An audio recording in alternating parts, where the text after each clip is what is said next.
Sa bawat sulok ng ating bansa, may mga kwentong hindi madalas marinig. Mga kwentong hindi tungkol sa tagumpay, kundi tungkol sa pakikibaka. Ito ang muka ng realidad, ang muka ng kahirapan.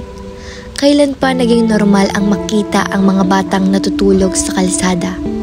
Hanggang kailan natin ipipikit ang ating mga mata sa katotohanan?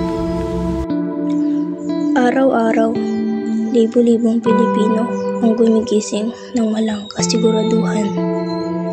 Walang kasiguraduhan kung may pagkain pa sila sa pagkainan.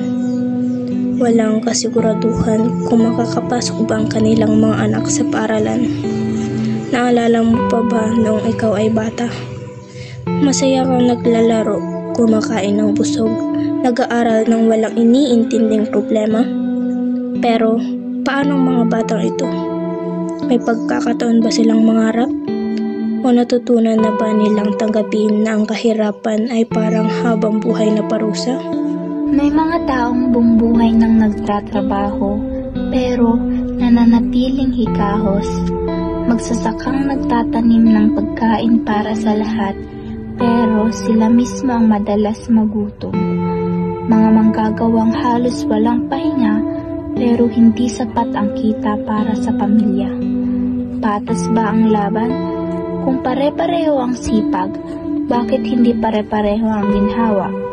Kung mayaman ang lupang tinatamnan, bakit gutom ang mga nagtatanim?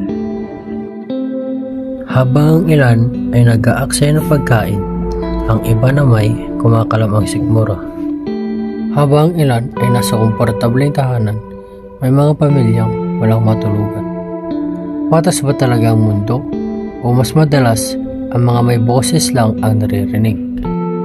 Nasaan ang katarungan sa sistemang tila nakalaan lamang para sa iilan?